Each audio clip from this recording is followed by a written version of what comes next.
मित्रांनो, आपण आलेलो आहोत हत्तीबेट. हे फार मोठं तीर्थक्षेत्र आहे. इथे बरंच पूर्वी ओसाड डोंगर होता आणि सर्वप्रथम इथे गंगाराम महाराज यांची एक समाधी आहे, जे की चालुक्यकालीन किंवा राष्ट्रकूटकालीन किंवा यादवकालीन संबोधली जाते. तर येथील परिसरातील इतिहास फार मोठा आहे आणि इथे एक मंदिर आहे जे की गुहेत आहे. त्याची स्थापना रामपुरी महाराज यांनी केलेली आहे. आणि सर्वप्रथम तिकडे गंगाराम महाराज ते गोसावी हे पारंपरिक पुजारी होते आणि इथे सर्वप्रथम या डेव्हलपमेंटचा झिरोपासून सुरुवात ते आतापर्यंत बरीच डेव्हलपमेंट झालेली आहे. त्याचे प्रमुख साक्षीदार असे आपले महाराज आहेत. आणि त्यांनी इथे एकटेच राहायचे. आम्ही आजूबाजूच्या गावातील करवंदी येथील आहे, तर आम्हाला सुद्धा आश्चर्य वाटायचं की अशा जंगलामध्ये हे कसं राहत असतील, कारण हिंस्र प्राणी इथे भरपूर प्रमाणात होते पूर्वी. तर ते एकटे येऊन त्यांनी इथंच, आज त्यांचं वय 100च्या जवळ गेलेलं आहे, तरी इथेच ते अगदी तपश्चर्या करत इथेच असतात.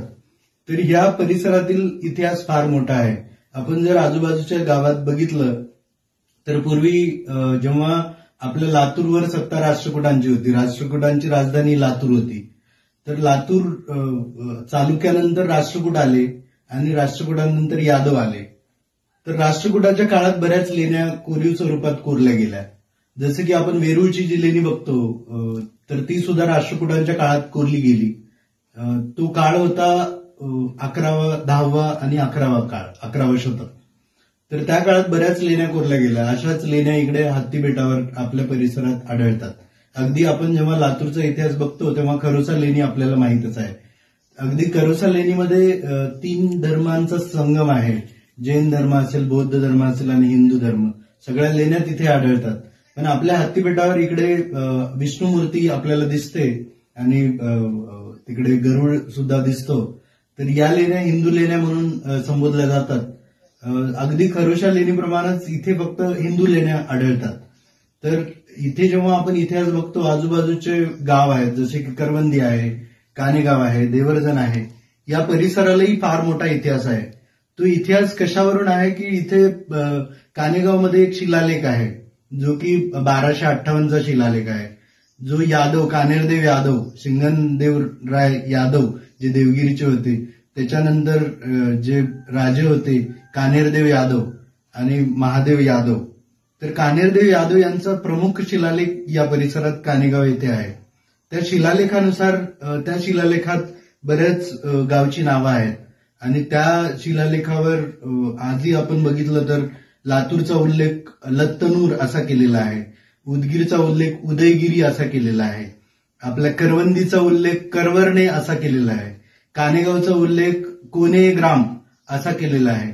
असा हा प्रमुख शिलालेख इथे कानेरदेव यादव यांनी येथील परिसरातील यांची उज्ज्वल व्हावे, यांचं भविष्य आणि स्वकीयांचं सुद्धा जे काही नातेवाईक आहेत त्यांचे, तर ते त्यांचं भविष्य उज्ज्वल व्हावं आणि येथील परिसरात चांगलं सौख्य नांदावं यासाठी लक्षहोम यज्ञ केला गेला होता. तर तो लक्षहोम यज्ञ अगदी कानेगावपासून जर इथंपर्यंत बघितलं, अगदी 2 किलोमीटर करवंदी आणि 3 किलोमीटर कानेगाव आहे. तर या सगळ्या परिसरात ते लक्षहोम यज्ञ केला गेला असेल असे वाटते.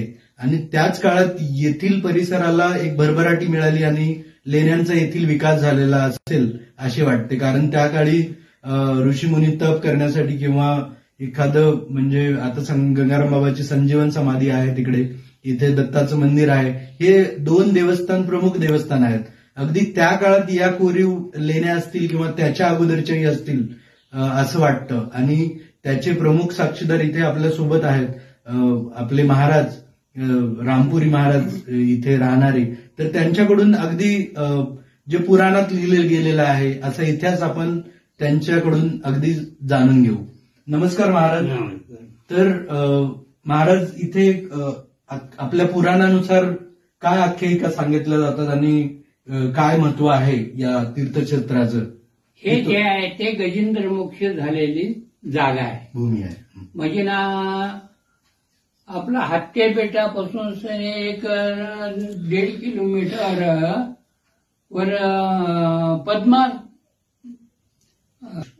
गजेंद्र मोक्ष पद्मा नाही ते गजेंद्र मोक्ष जे आहे ते त्या ठिकाणी झालेला आहे. म्हणजे ना ती 1000 वर्षे मगरीनं त्याचा पाय धरला, कुणा कशाचा म्हणलं तर ते हत्तीचा धरल्याच्या नंतर ते काही ते 1000 वर्षे ते जे आहे ते त्याला मध्ये जे मगरीला खायला मिळायचं आणि ते जे आहे ते हत्तीला काही खायला मिळत नव्हतं. एकदम जे आहे ते मृत्यूला आला त्यावेळेस भगवंताचं नाम स्मरण केलं त्यानं. त्यावेळेस एक फूल जे आहे ते कमळाचं वरी फेकल्याबरोबर तिथून शेंतेने येऊन भगवंतानं मगरीचं जे आहे ते मुंडी छाटली, आणखीन ते खुल्लं केलं त्याला.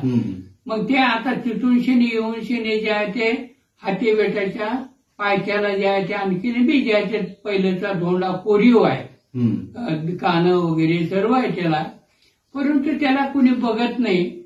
काही दिवस मी जे आहे ते तिथं काही बांधकाम केलो, वट्टा पडला, वट्टा त्याला ते पडलंय आता, पण कुणी बघत नाही. तिकडे माग हा तिकडे उत्सव व्हायचा खाली.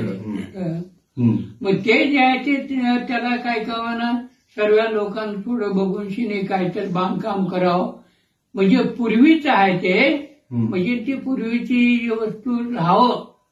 उद्याच्याला कुणाला जे करता कुणाला का फलान ठिकाणी मग मगर कुठं आहे, मग ते मगरीचं काय तर तिथे केलं तर होत आहे.